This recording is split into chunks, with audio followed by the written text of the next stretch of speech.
Hay una beatitud y un poder más allá de nosotros mismos, que vienen en ayuda de aquellos que están preparados para recibirlos. Volvámonos hacia aquellas grandes fuentes, de las cuales emanan incesantemente la fortaleza y la inspiración para todos los que, olvidando el yo, están resueltos a aprender y a compartir sin reservas. Vamos a releer la esloca 2 de esta quinta estancia que nosotros empezamos el domingo pasado, 21 de junio, y hoy vamos a continuar con la segunda parte de esta esloca. Ella dice, completa, ellos hacen de él el mensajero de su voluntad. El Tsiú se convierte en Fohat, el hijo veloz de los hijos divinos, cuyos hijos son los Lipika. Lleva mensajes circulares. Fohat es el corcel y el pensamiento es el jinete. Con aclaración, esto es, se halla bajo la influencia del pensamiento director de ellos. Porque es ese pensamiento el que dirige esta manifestación. Él atraviesa como el rayo las nubes de fuego o nieblas cósmicas. Da 3 y 5 y 7 pasos a través de las 7 regiones superiores y de las 7 inferiores. O sea, los 7 planos cósmicos con K y los 7 planos que nosotros sabemos se producen como un reflejo de los 7 primarios en nuestro sistema solar. En el mundo que va a ser, que es este inferior nuestro, alza la voz y llama a las chispas innumerables, los átomos, y las reúne. El inciso B, que es el que tiene que ver con este Tsiú que se convierte en Fohat, lo comenta HPB diciendo, lo vuelve a citar, ¿no? Tsiú se convierte en Fohat, la expresión misma lo dice. Tsiú es el conocimiento mágico verdadero o sabiduría ocultista. Es decir, la esencia de la sabiduría divina que permanece oculta hasta que el alma puede elevarse desde la personalidad a los niveles superiores de la individualidad, a la tríada superior, como le llamamos en la Constitución Centenaria del Hombre.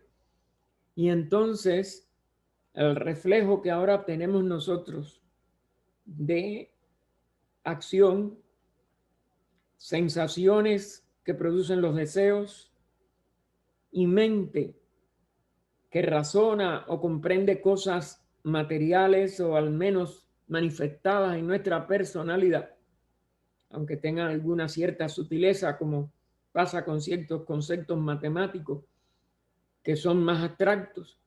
Sin embargo, esa sabiduría oculta es la única que de verdad puede dominar todas las leyes manifestadas del universo y aún leyes que no podemos nosotros ni imaginar, porque no son las que podemos llamar manifestadas.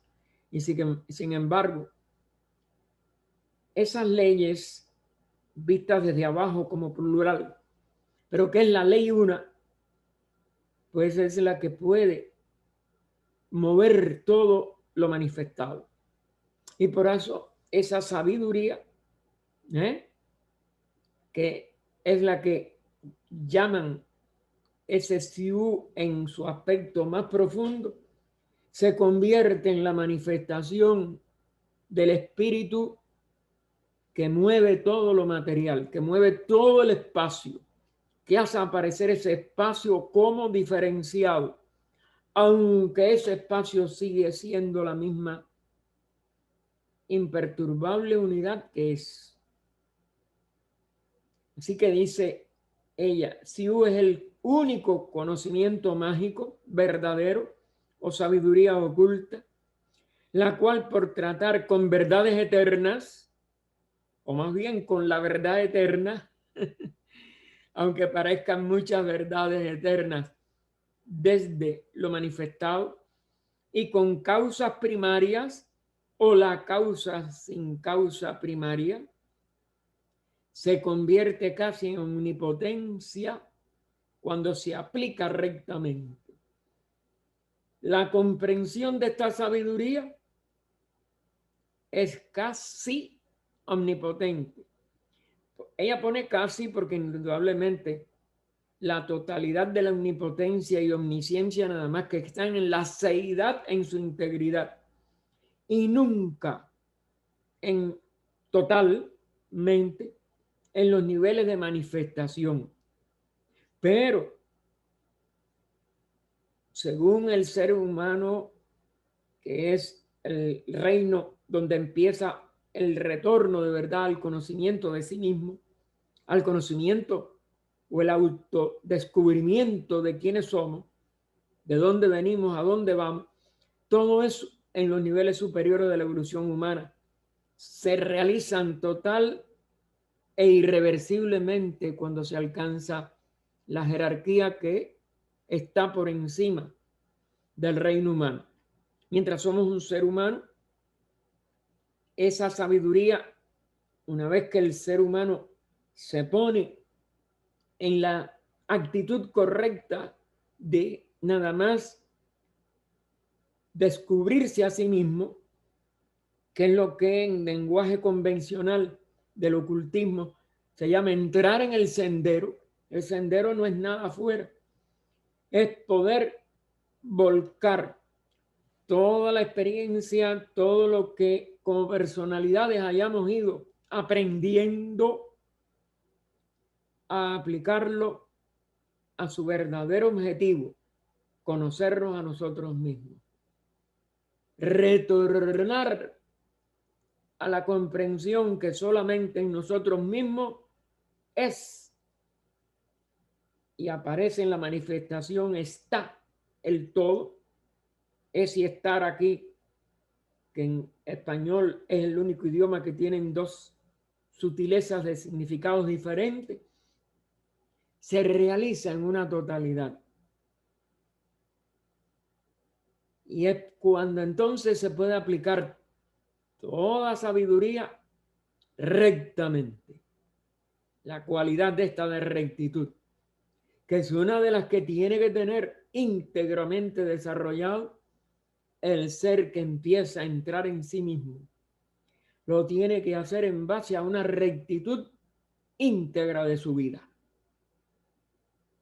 Por eso, allí no puede haber una mera intelectualidad, una mera sombra de aprendizaje, sino se aprende la realidad de uno mismo en uno mismo y cesa uno de creer que las realidades están afuera, que los objetivos de la vida es cumplir los deseos con respecto a organismos o expresiones de la vida que están fuera de nosotros, porque solamente están dentro y solamente se autodescubren dentro, y a la vez el ser se autodescubre su realidad, quién es, que no es su personalidad, que no es los cuerpos en que esas personalidades habitan, ni el físico, ni el emocional, ni el mental, ni el de expresión de la vitalidad, sino que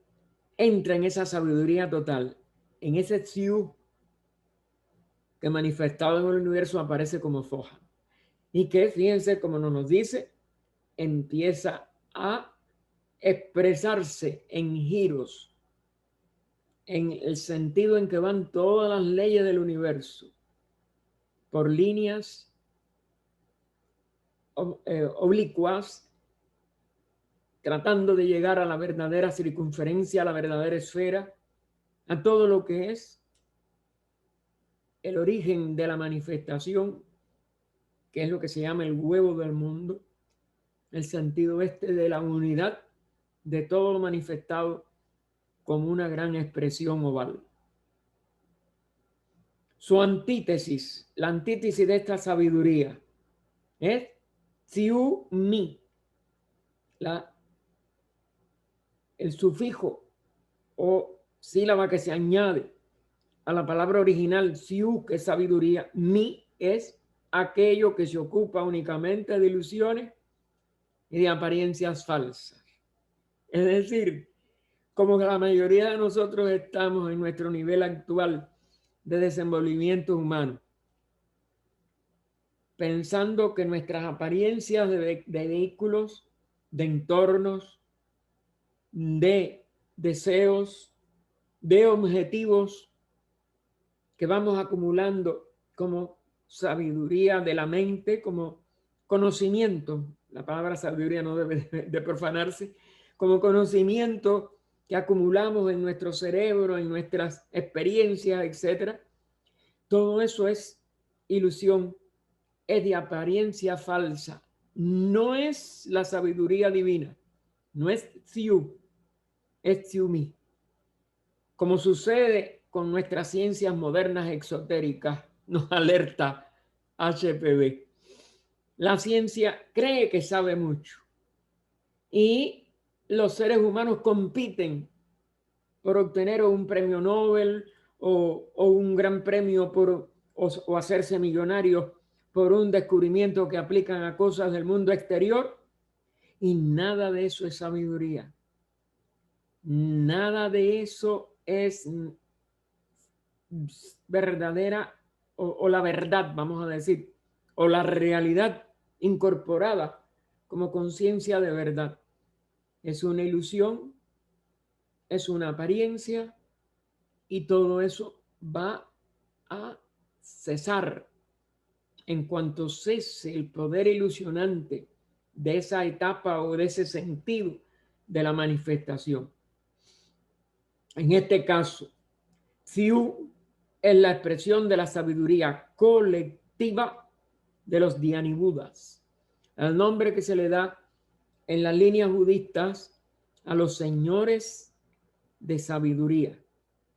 Buda es un iluminado, es un ser sabio, y Dhyani es un señor, uno que ya está, como si dijéramos, entronizado. Y eso es una jerarquía. Por eso ella dice colectiva. Desde el punto de vista de la manifestación, volvemos a existir. Pero en realidad es una expresión unitaria de esa sabiduría siempre. Porque en esos seres ya no hay posibilidad de sentido de separatividad. Por favor, si cierra el micrófono la persona que está dando algunos golpes ahí. Suponiendo que el lector, nos dice HPV, no conoce nada respecto de los Dhyani Budas, conviene decir desde luego que según los orientalistas, aquí viene ya el concepto materialista de los investigadores externos, de que mentalmente hicieron alguna de estas deducciones del estudio de escrituras de la letra muerta, de las escrituras tanto del budismo como del antiguo hinduismo, pues esos orientalistas nos dicen que hay 5 Dhyani, 5 señores, que son los Budas celestiales. Y claro, le ponen entre comillas porque esa es una, vamos a decir, una adjetivación, como que es algo de lo externo, del cielo exterior, como pasa en el cristianismo, que hablamos de los estados divinos como celestiales, como que Dios está en el cielo, etc. Cuyas manifestaciones de estos 5, que ellos dicen que son 5, en el mundo de la forma y de la materia, son los Budas humanos. Es decir, los que se reflejan humanamente en aquellos instructores que la humanidad ha recibido, como fue el caso en lo que está vigente todavía de esa línea de sabiduría oriental de Gautama Buda o Sakyamuni, como se le llamaba, de acuerdo al patronímico de su familia, que eran de los que estaban al frente, su papá, y él era el heredero. estaban al frente de una zona que pudiéramos llamar como un reino o un tipo de país dentro de la inmensa, dentro de la inmensidad de la antigua Aryabarta, o un rey de tipo como los que hubo en la Edad Media, ¿no? De los que nada más que tenían un reino pequeño, que no eran nada más que señores feudales en el fondo, vamos a decir. De acuerdo a la magnitud, claro, era mucho más que los señores feudales de Europa, pero si ustedes comparan con el continente de la antigua India, pues era parecido, era un pedacito de la India al lado de toda la inmensidad del subcontinente. Y entonces, este concepto es el que los orientalistas comunicaron al mundo occidental, pero ella aclara, esotéricamente, es decir, en su sentido verdaderamente espiritual. Sin embargo, los Dhyani y Buda son 7, igual que todo lo que sucede con la manifestación de nuestro sistema solar, planetario, etc. Igual que los logos. Pero este número, recuerden que era también secreto y no se publicaba en la misma India, y muchas de las escrituras nada más reflejaban lo que se podía dar exotéricamente con X, externamente, y entonces hablaban de 4, de 5, de acuerdo al predominio de lo que quisieran y llegaran a comunicar. Pero en realidad es el septenario famoso de todo el sistema solar, de todas las razas, de todos los continentes, de todos los ciclos de evolución humana, de los cuales tan solo 5 se han manifestado hasta el presente. Es decir, como una corporación o corporización, perdón, de las 5 razas que han decursado en el ciclo actual de manifestación de nuestro planeta. Ahí ella pone una llamada y nos dice, véase el budismo esotérico, que fue el libro que publicó Sinnett entre el año 82, 83 o algo así, 81, no, 82, 83 creo que fue. Que el señor A.Per Sinnett, que era inglés, pero vivió en la India como editor de un periódico, pues en su 5ª edición está en las notas, en las páginas, con notas, en las páginas 171 a 173 de la versión inglesa de esa 5ª edición. Pero cualquiera que tenga el budismo esotérico en español puede seguir y encontrar esta enseñanza como el maestro K.H., que fue uno de los 2 fundadores internos de la Sociedad Teosófica, le dio al señor Sinnett, y están en las cartas que están depositadas en el Museo Británico desde la muerte de él. Así que hasta el presente, se han manifestado hasta el presente 5, y 2 tienen que venir con la raza raíces 6ª y 7ª. Y por tanto, hay 7 de estos Dhyani Budas, o 7 expresiones de esta sabiduría superior de lo iluminado, porque cada una de las razas tiene un instructor en el nivel de ese tan exaltado de esa manifestación de la sabiduría, y que tiene que ser completamente expresado en las dos razas raíces que faltan. Ellos son, por decirlo así, los prototipos eternos de los Budas. Es decir, fíjense, prototipos eternos. Un prototipo es un ideal, un arquetipo, como diría Platón en el lenguaje de la filosofía platónica. Es decir, proto es estar antes, y es eterno porque no está en la manifestación. En realidad, la eternidad de esta condición, de esa sabiduría, de esta fuente de sabiduría de los Budas, no es nada más que una expresión de lo eterno en cada una de las razas, y representa la unificación de esa eternidad en una sola instrucción, como después se reflejó en el cristianismo, en la revelación divina, que nada más que después se dice que nada más que existe en el cristianismo, cuando toda religión ha sido una expresión de sabiduría. Pero la sabiduría en sí misma, ese Siu, es totalmente eterno. Y no tiene que ver si haya manifestación o no. Lo que cuando hay manifestación se muestra a través de esta expresión en cada raza de uno de esta jerarquía, vamos a llamarla, que no es nada más que la expresión en tiempo y espacio de lo que es eterno en su esencia. Y así es con todo lo que está manifestado. Expresa parcialmente lo eterno y lo infinito en formas aparentemente o prototípicamente finitas y aplicadas a una etapa de la manifestación universal. Así, por ejemplo, Amitabha es el Dhyani Buda de Gautama Sakyamuni, es decir, el Buda que nació en India, en ese reino o estado feudal de unos 500 años antes de Cristo y de origen al moderno budismo. Pero el budismo en realidad es totalmente universal también, porque es una condición de sabiduría, no un ser solo de sabiduría.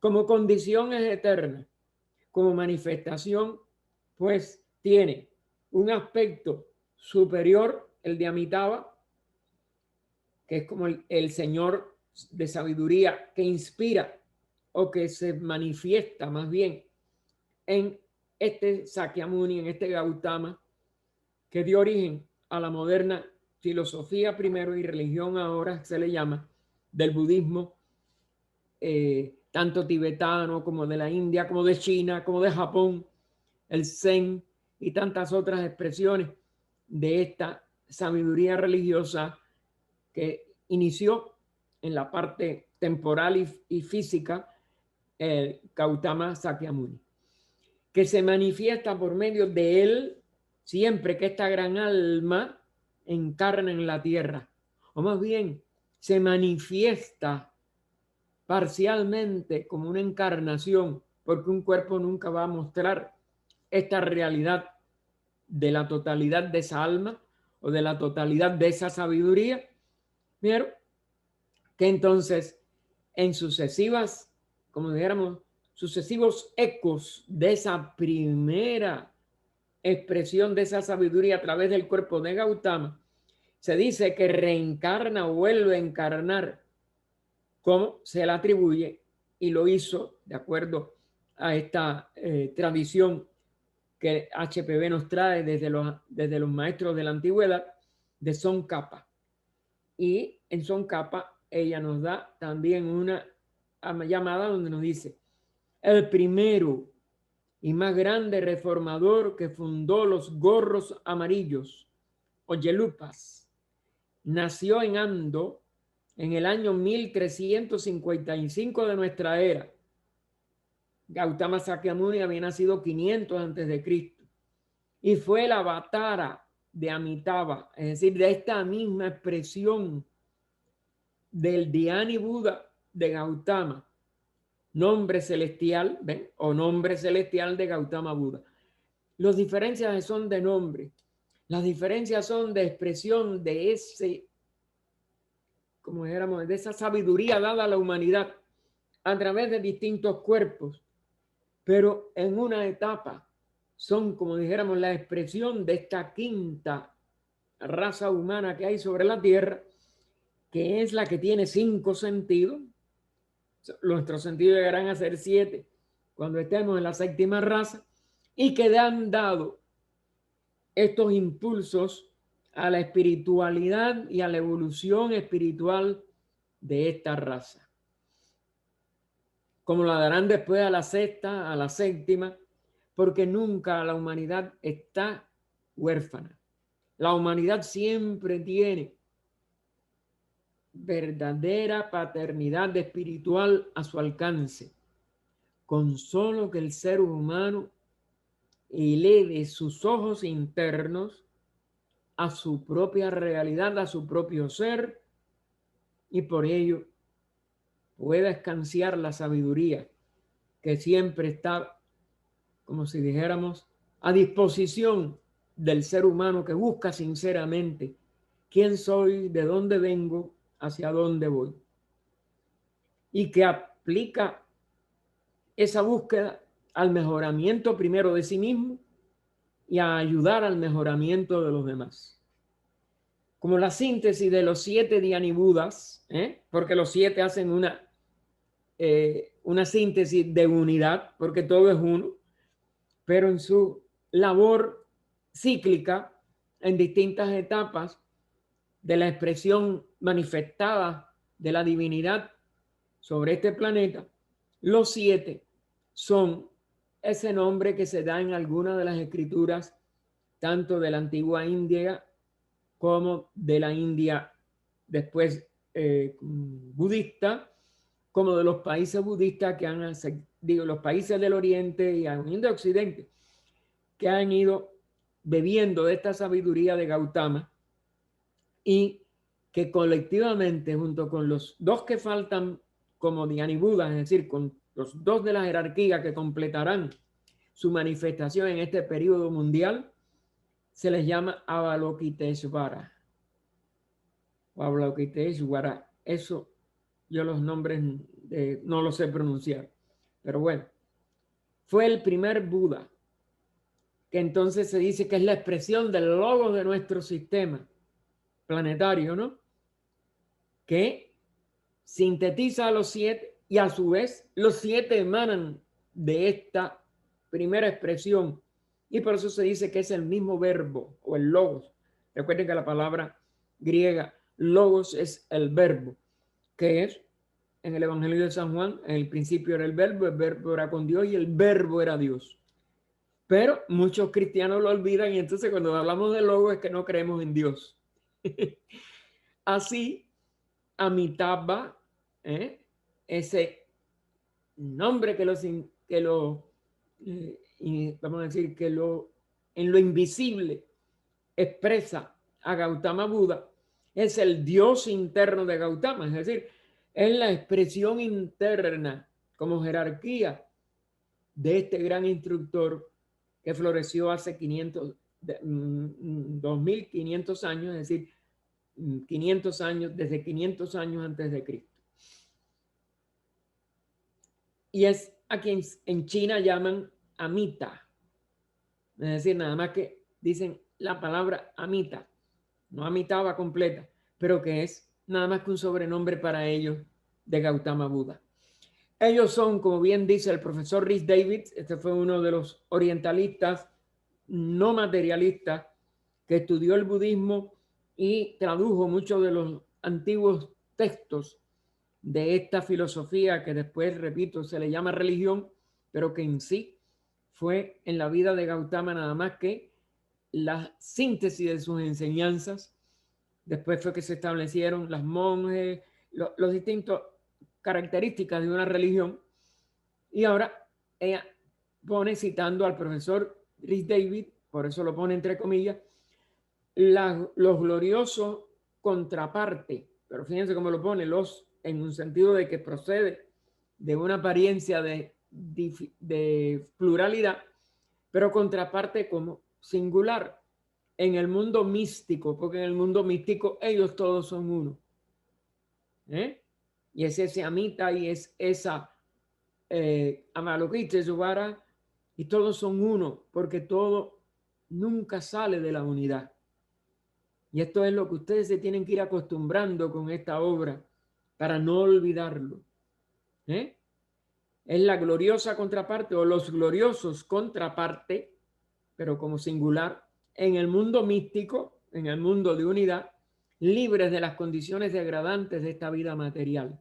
Es decir, es la consideración de esta sabiduría, de este siu, de esta divinidad en su unidad total que nunca mengua, ni disminuye, ni se divide. Y por tanto, ellos están independiente de la vida mortal y terrena de cada Buda terreno, de Gautama, que tuvieron un cuerpo, que vivió, que murió, etc. Los Manushi Budas libertados, designados para gobernar la tierra durante esta ronda, es decir, durante el periodo de 7 grandes periodos mundiales en nuestro globo y de 7 grandes periodos mundiales en las contrapartidas no físicas de nuestro globo, porque son 7 planetas, lo que se llaman 7 planetas sagrados, que son los que tienen la libertad ya de la inteligencia. Manushi viene de Manu, mente, pero mente superior, y viene de Manu, el que guía todo este proceso que llamamos toda una ronda, el Manu de ronda que se le llama, pero que hay también una gran inteligencia que rige cada uno de los subperiodos de esta colosal expresión que llamamos una ronda, con 7 expresiones mundiales en cada uno de los 7 planetas o globos, porque el único físico es la Tierra, y sus 6 contrapartidas, y en cada uno de esas 7 periodos mundiales, 7 razas con 7 manos humanos que se resumen cada uno en uno de los 7 Dhyani-Budas, y así hasta llegar a la realidad total que llamamos la unidad del logo, y aún a la seidad de donde se emanan todas estas, no solo expresiones, sino todos estos ciclos de manifestación que llamamos rondas, periodos mundiales, razas, cadenas, etc. Y entonces nos dice, ya son los Budas de contemplación. Se les van dando como una cualidad para que se vea que son superiores todavía a estos Budas humanos que nosotros hemos visto han tenido encarnaciones en la tierra y una labor mucho más pequeña en comparación de estos Manushi Budas libertados, de estos grandes Dhyani Budas y de la síntesis de los 7 hasta que se llega al logos o verdadero verbo que sostiene todo el sistema planetario. Ahora, todos estos que no tienen el sentido humano de Gautama, que sí tuvo padres, todos son Anupadaka. Anu es sin y Padaka tiene que ver con la paternidad. Por tanto, son sin padre, porque no necesitan expresarse en cuerpos tan densos de los cuales tengan que necesitar de otros que manejen la parte material antes de que se forme ese organismo. Pero estos Anupadaka, estos Budas de contemplación, estos grandes Dhyani o grandes seres más allá del nivel humano, que están nada más en esta contemplación, nacen por sí mismos de la esencia divina.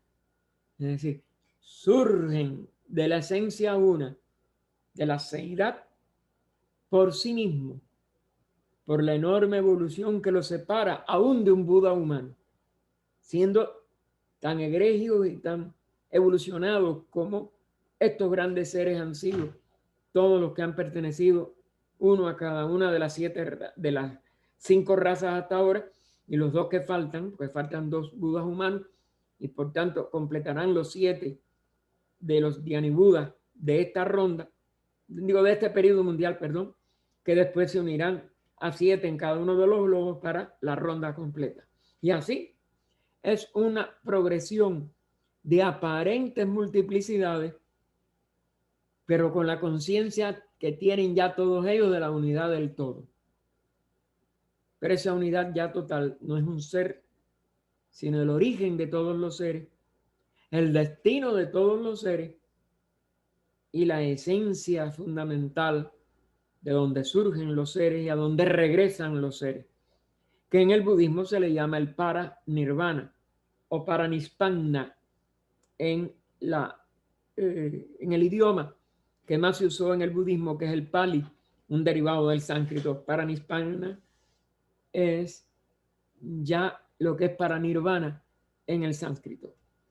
Y vamos al inciso C, el último de los de esta segunda esloka, que nos dice: siendo Foja uno de los más, si no el más importante carácter de la cosmogonía esotérica, es decir, de cómo surge a la manifestación un universo, eso es lo que es cosmogonía, y esotérica es la que se ha mantenido en secreto hasta que por primera vez desde el hundimiento de la Atlántida se dio públicamente, al menos en lugares como el occidente, donde no existen los grandes misterios, porque se daba pero veladamente a los misterios de la antigüedad, los misterios esotéricos.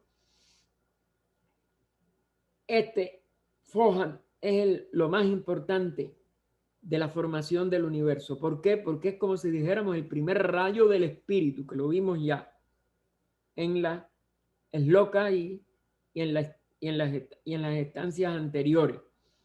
Surge como un rayo de luz y es a su vez la primera expresión de lo que llamamos energía o electricidad, porque ella es la que más representa todos los demás tipos de energía. Así que siendo Foja de uno de los más, si no el más importante carácter de la cosmogonía esotérica, debe ser minuciosamente descrito. Foja es una cosa en el universo aún inmanifestado, es decir, el que está más allá de todos nuestros sentidos, mente y posibilidades de concepción. En esa realidad, más allá de nuestras comprensiones y capacidades actuales, Foja es una cosa, porque está todavía en lo eterno, inmanifestado. Y otra, cuando ya está trabajando como se le describe en estas estancias ya, cuarta, quinta, etcétera, en el mundo fenomenal y cósmico. Es decir, una cosa es antes de la manifestación y otra cosa es ya durante el mundo fenomenal y cósmico, que es la manifestación. En este último, ahora, en nuestro mundo, que nosotros estamos y formamos parte de este fenómeno, de este cosmos manifestado, en este último es aquel poder oculto, eléctrico y vital. Es decir, como nosotros lo podemos llegar a concebir, es como el poder oculto, eléctrico y vital. Es decir, oculto en el sentido de que su verdadera magnitud no la conocemos todavía. Eléctrico, porque es lo que más conocemos de su actuación en lo manifestado. Y vital, porque es también una expresión de la vida. Porque recuerden que no hay, de acuerdo a una de las 4 ideas básicas de la teosofía que HPB dio entre el prefacio y el proemio de esta obra de la misma doctrina secreta, pero no en el compendio, que no podía abarcar eso, es que una de las 4 ideas básicas es que no hay materia muerta. En estos días salió otra vez una cosa que repiten los científicos y que se ve que no han acabado de cambiar su raigambre verdaderamente no espiritual, aunque hablen algunos de cierta espiritualidad y se acerquen algunos a algo espiritual, pero volviendo a dar la intriga que tienen la mayoría de los científicos de si hay vida en otros planetas, en otros sistemas solares, fuera de la Tierra. Eso es un absurdo. La vida hay que descubrirla, pero está en todo. Es todo y no hay nada sin vida. Que esa vida no se organice a niveles de nuestros 5 sentidos es una cosa diferente. Pero cuando ya vamos más allá de nuestros 5 sentidos, con los grandes auxiliares de microscopios, telescopios y eso, vemos que todo se mueve y el movimiento, que es incesante y absoluto en todo el universo aún manifestado, pero en un nivel todavía mucho más alto e irreconocible, en lo inmanifestado, es la prueba de que todo vive y que no hay ni un solo punto de ninguna partícula de aún la más pequeña del átomo que no se esté moviendo y que no sea la expresión de la vida de ese átomo y de la vida total de todo el universo. Porque la vitalidad puede también no percibirse, pero todo movimiento es vida. Que bajo la voluntad del Logos creador, es decir, el Logos que se expresa a través de esta manifestación, el verbo que no habla en el aire, sino en la voz del silencio, como nos dice HPB en su tratado, en su último regalo a la humanidad, antes de partir de este mundo. Y esa voluntad del Logos creador une y relaciona todas las formas a través de Fohat, porque Fohat es la misma vida, es la misma voluntad de ese Logos y es creativa. Fohat es lo que provoca todo lo que llamamos manifestación o creación, aunque la palabra creación desde un punto de vista estricto es inadecuada para todo. Nada se cree, nada se destruye, ni nada se crea ni nada se destruye. Todo lo único que hace es transformarse. Y la totalidad de todo es el mismo todo, que ni aumenta ni disminuye porque es un todo ilimitado, eterno e indivisible. Así que este Fohat une y relaciona todas las formas, dándoles el primer impulso exterior o aparentemente exterior después de un proceso de reposo como el que se describieron o como se describió en las primeras 4 estancias, o más bien ya en la tercera empieza a hablar de cómo va a empezar a expresarse ese Fohat, y cuarta y quinta es donde va dando los detalles de cómo convierte lo eterno en tiempo, en ley, que es lo que nos dice al final de esta, dándole el primer impulso que se convierte con el tiempo en ley. Cuando sale de lo eterno, cuando sale de lo incondicionado, cuando sale de lo invisible, cuando se expresa como unión y relación entre formas que son mayávicas todas, es decir, aparentes, dándole esa primera forma de interrelación entre cosas aparentemente diferentes, lo eterno se convierte en tiempo y en ley. Pero en el universo inmanifestado, Fohat ya no es esto. Y ahora nos va a poner un ejemplo de la mitología de la antigua Grecia. Como Eros no es el ulterior y brillante Cupido alado o el amor.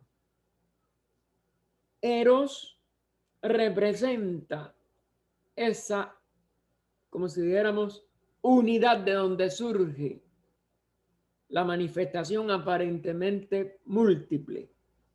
Y entonces, ¿cómo surge como Cupido? Que es amor, es decir, el impulso que tiende a que se restablezca la unidad que en la manifestación parece perderse en los periodos que llamamos tiempo. Pero como lo eterno nunca es ni deja de ser lo que es, porque es la única realidad, y esa única realidad es eterna, Cupido nunca puede estar manifestado, ni necesita manifestarse. porque en el nivel de Eros permanece en esa unidad. Y solamente como ulterior, durante los periodos manifestados, de un Cupido que tiene que mover el amor entre los seres para que se restablezca la sabiduría de la unidad, que no se ha restablecido externamente, sino que se restablezca en la conciencia, la comprensión de que esa unidad sigue siendo y es eterna, y que el tiempo es una parte de las apariencias del mundo manifestado, pero que todo permanece en esa total realidad una eterna. Fojas nada tiene que ver todavía con el cosmos. Es decir, todavía él está nada más que como una abstracción.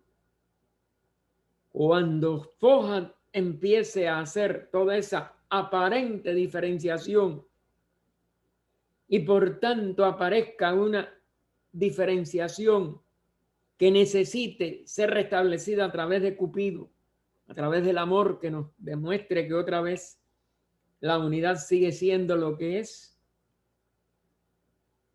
Como el cosmos no ha nacido, y fíjense que cosmos lo pone ella con K, recuerden que el cosmos es el superior con K, y el cosmos inferior es este nuestro de 7 planos, del cual nada más que conocemos parte del físico. Pues eso no ha nacido todavía. Y por tanto, Foja todavía no tiene que ver con el cosmos. Está nada más que como un rayo que va a comenzar una labor, pero no la ha comenzado. Así que Foja nada tiene que ver todavía con el cosmos, puesto que este no ha nacido. Y los dioses, es decir, las inteligencias que van a regir como grandes jerarquías, como la de los Dianibudas, los Dianchohans, etcétera, duermen aún en el seno del Padre Madre. Y vuelve a decirnos que el espacio todavía no se ha diferenciado aparentemente a través de un espíritu que fructifica la expresión de ese espacio como una madre inmaculada, que es otro de los dogmas de las religiones, que en el nivel del ocultismo no es nada más que una expresión comprobable de la necesidad de esos epítetos, porque el espacio en el fondo jamás cesa de ser lo que es, como el espíritu jamás cesa de ser también esa unidad con ese espacio. Es el movimiento y el espacio, abstractos absolutos, pero que al venir al periodo de manifestación aparecen como separados, como relativos, como múltiples, y sin embargo siguen siendo lo que es la misma unidad. Es una idea filosófica abstracta. No produce todavía nada por sí. Foja no está nada más que como idea abstracta. Y claro, filosófica, hay que poderlo penetrar en este sentido de contrapartida del espacio, como el espíritu que lo va a hacer aparecer como un universo variado, como un universo múltiple. Y sin embargo, como todavía eso no ha pasado, sigue siendo una abstracta filosofía, una abstracción filosófica, una idea filosófica abstracta, para hablarlo con mejor propiedad. No produce todavía nada por sí mismo, es sencillamente aquel poder creador potencial.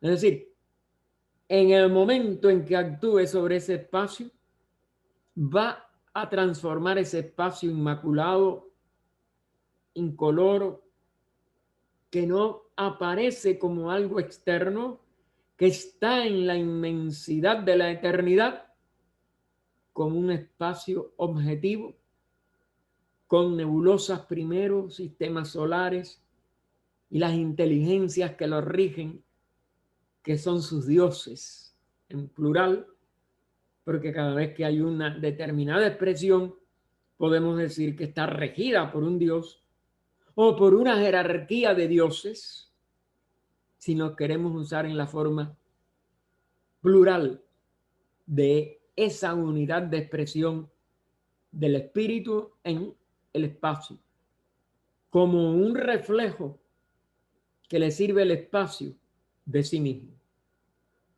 y que es el sí mismo, que no es nada ajeno y que sigue siendo nada más que la unidad total de la seidad en lo eterno.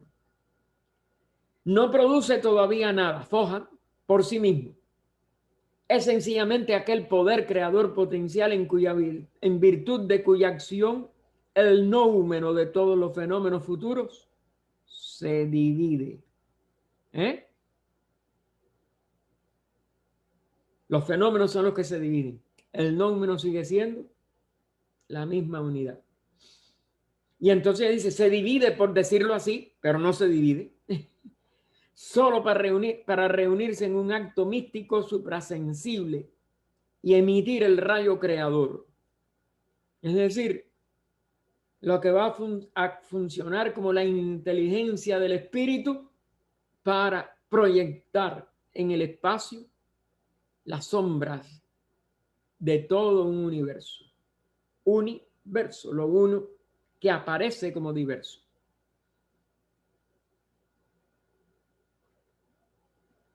Cuando el Hijo Divino, fíjense cómo lo pone ella con mayúscula y entre comillas, brota, entonces Foja se convierte en la fuerza propulsora.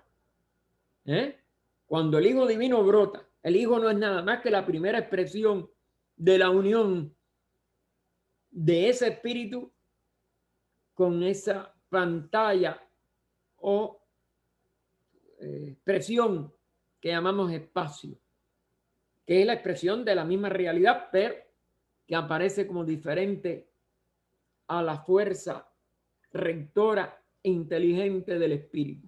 Y entonces el Hijo Divino brota, el universo. Entonces Foja se convierte en la fuerza propulsora, en el poder activo, que es causa de que el uno se convierta en dos, es decir, uno y espacio, el uno del espíritu en la expresión del espacio, y en tres cuando se establece una relación entre ellos. Y aquí está el origen de todas las trinidades, de todas las religiones. En el cristianismo, Padre, Hijo y Espíritu Santo. En teosofía, primer logo, segundo logo, tercer logo.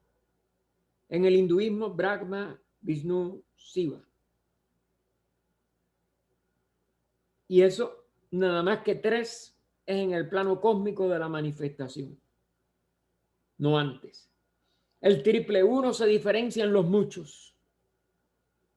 Porque recuerden que toda interrelación de tres nos da el 7 y del 7 todos sus múltiples. Y entonces Foja se transforma en aquella fuerza que reúne a los átomos elementales. Cada punto del espacio es un átomo. Y cada punto del espacio está en todas partes. Su circunferencia, su límite en ninguna. Y por eso son nada más que átomos elementales. Y hace que se agreguen y combinen. Y es lo que da la apariencia de las moléculas, la apariencia de las nebulosas, la apariencia de los movimientos circulares, de los cometas, los soles, las estrellas, que llamamos, son el nombre que le damos a los soles que no son el sol nuestro, y esos planetas que giran alrededor de las estrellas que todavía no pueden mostrar luz propia. Foja hállase íntimamente relacionado con la vida una. Claro, porque nada más que cumple una función para que esa vida una se exprese como una aparente diversidad. Foja hállase íntimamente relacionado con la vida una. Del desconocido uno emana la totalidad de infinita, el uno manifestado, o la deidad manvantárica periódica. Es decir, la que es regida por dos inteligencias, una para que nazca, o dos expresiones de la inteligencia, para hablar con mejor propiedad, y la otra para que pueda después determinar el ciclo de manifestación en que lo recibe, pueda sembrar, ser la semilla para el siguiente periodo de manifestación y guarda esa semilla como una idea, como una ideación para el siguiente periodo de manifestación. Y eso es periódico. Lo que se repite sin principio ni fin, porque es eterna. Esa deidad manvantárica es periódica. Y esta es la mente universal. El nombre que se le da, o alma también universal, o ánima. Ánima es la forma latina de alma universal, el ánima mundi, que separada de su fuente origen es el demiurgos, cuando ya empieza a trabajar todo el resto de ese proceso de manifestación, es el logos, es el verbo, o demiurgos, como le llaman también, o le llamaron también algunas filosofías griegas, o logos creador, que es la palabra más infeliz, pero es como las religiones después lo llaman, porque claro que no se crea de la nada, nada sale y no puede crearse nada. Pero le llamaron así logos creador los cabalistas occidentales, que ya no tenían la sabiduría. Pero fue lo que predominó entonces en todas las religiones exotéricas que nosotros vemos en Occidente. Y hay que saltar un poco la limitación de los vocablos y tratar de volver a la idea, que es que aparecen como algo separado y no es nada más que la función que manifiestan desde sí mismos, enraizados en la seidad, en las etapas del mundo manifestado.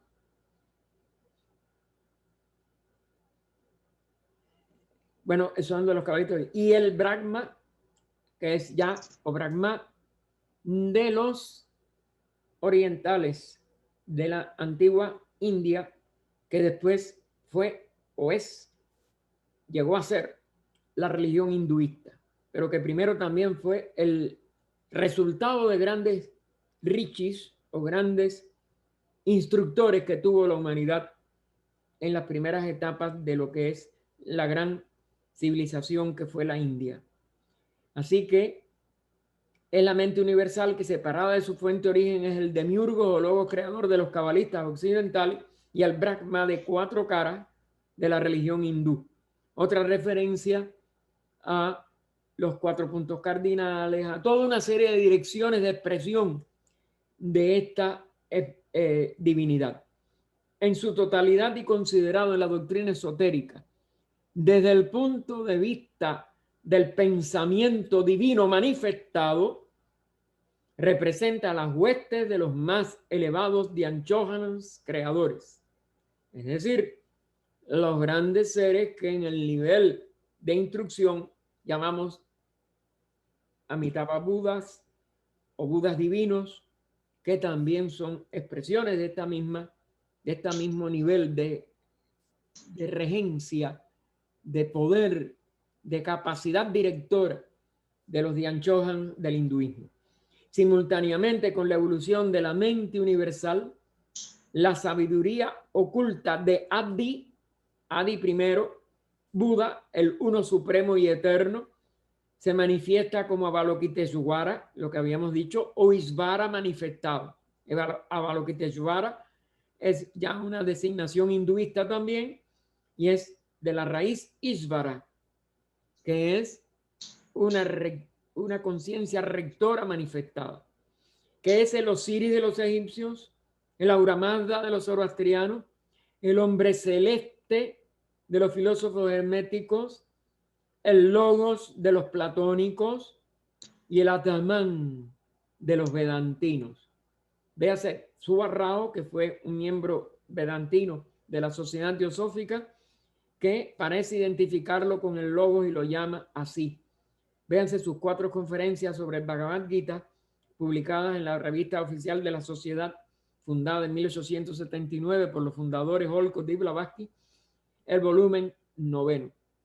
Por la acción de la sabiduría manifestada, o Mahat, representada por estos innumerables centros de energía espiritual en el cosmos con K, el superior, su reflejo, la reflexión de la mente universal, que es la ideación cósmica, y la fuerza intelectual que acompaña a esta ideación, se convierte objetivamente en el Fohan. Es decir, esta misma expresión del espíritu uno, ya como dirección, como ideación, como idea más abstracta de lo que va a aparecer como múltiple, lo que es uno, se convierte objetivamente en el Fohan del filósofo budista esotérico.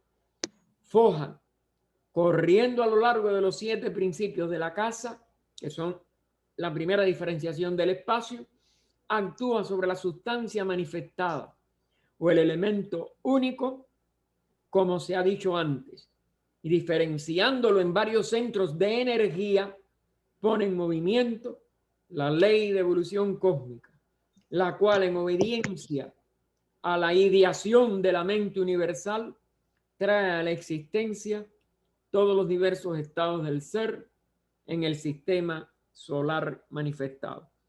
Aquí, aunque volveremos, esto lo vamos a comentar al principio del próximo domingo, que ya será 3 de julio, ¿no?